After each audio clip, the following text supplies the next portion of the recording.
siguiendo con la exposición del capítulo 2, mi nombre es Bianca Rueda, les voy a hablar sobre la balanza de pago. La balanza de pago es el sistema de cuentas que registra transacciones financieras internacionales de un país entre sus residentes y el resto del mundo en un periodo determinado que más o menos es un año. Aquí se registran los activos y los pasivos, los créditos y deudas que deben estar compensados entre sí. Que estén balanceados no significa que una nación esté en una situación financiera particularmente buena o mala. Este registra una condición, no la determina. Tiene aspectos positivos y negativos. En los aspectos positivos resaltan las ventas de mercancía de exportación, dinero gastado por turistas extranjeros, entre otros. Y en los aspectos negativos, los costos de bienes importados, el gasto de nacionales en el exterior, entre otros. Ocurre un déficit cuando los pagos internacionales son mayores que los ingresos. Se puede reducir o eliminar el incremento de ingresos internacionales con las exportaciones y albergar más turistas del mundo o la reducción de gastos en otros países o aplicando ambos recursos. El estado financiero de la balanza de pagos contiene tres cuentas. La cuenta corriente, que es un registro de toda la mercancía exportada, importada y servicios, más las transferencias de fondos unilaterales. La cuenta del capital, que es un registro de la inversión directa, portafolio de inversiones y movimientos de capital de corto plazo hacia otros países. Y la cuenta de reservas oficial, que es un registro de exportaciones e importaciones de oro, aumentos o disminución del intercambio de las divisas y el aumento o disminución de los pasivos en los bancos centrales extranjeros, siendo lo más importante la cuenta corriente. Bueno, un ejemplo que nos dio el libro era el balance de Estados Unidos del año 2002, en el que podemos ver que en importaciones tienen 1.664 millones de dólares y en exportaciones 1.267 millones de dólares. Entonces podemos observar que existe un déficit fiscal porque el balance de la cuenta corriente es menos 504 millones de dólares. Este tipo de desequilibrios ocasionó efectos drásticos en la balanza de pagos y por lo tanto el valor de la moneda de Estados Unidos bajó en el mercado.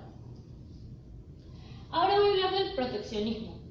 Este es un tipo de protección a largo plazo y contribuye a la ineficiencia industrial, a la vez que retrasa el ajuste real de una nación o la situación mundial. Para fomentar el desarrollo de la industria doméstica y proteger la industria existente, los gobiernos pueden establecer ciertos tipos de barreras al comercio, como son los aranceles, las cuotas, los boicots, las barreras monetarias, barreras no arancelarias y barreras en el mercado. Estas barreras se aplican en contra de las importaciones y las empresas extranjeras. Son barreras que pueden ser políticas o económicas y las fomenta la industria local. Los aranceles. Es un impuesto que impone un gobierno sobre los bienes que entran a sus fronteras. Además, son arbitrarios, discriminatorios y requieren constante administración y supervisión. Como ejemplo, en el Perú solamente tiene un arancel que varía entre el 0,6% y el 11% de acuerdo al tipo de mercancía. Las cuotas.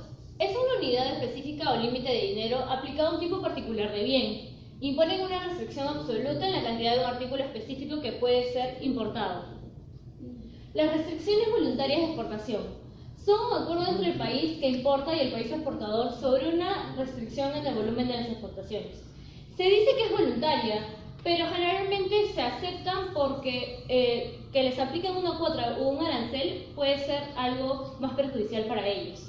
Como ejemplo tenemos que Japón tiene una restricción voluntaria de exportación sobre los automóviles de Estados Unidos, es decir que Japón ha acordado exportar una cantidad fija de automóviles todos los años a Estados Unidos. Boicots y embargos. Un boicot gubernamental es la restricción absoluta en contra de la compra e importación de ciertos bienes de otros países.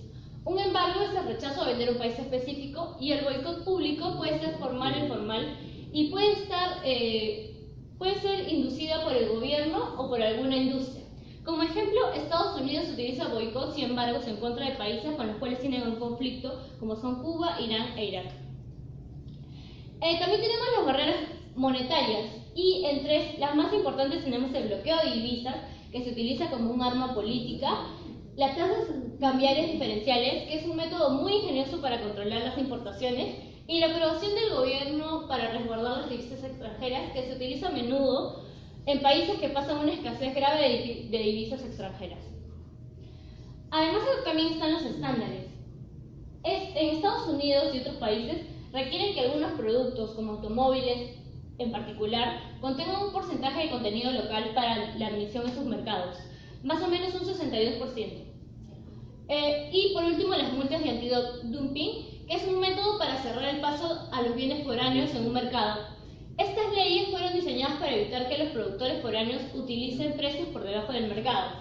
Es una ley antimonopolio y los infractores deben pagar impuestos por vender por debajo del costo. Si bien tienen que pagar unas compensaciones para evitar los subsidios de algún gobierno extranjero para deteriorar la industria.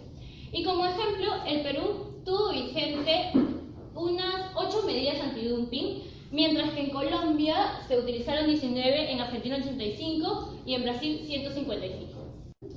A manera de conclusiones, podemos decir que la balanza general nos ayuda a mantener una vista panorámica de la situación actual de un país.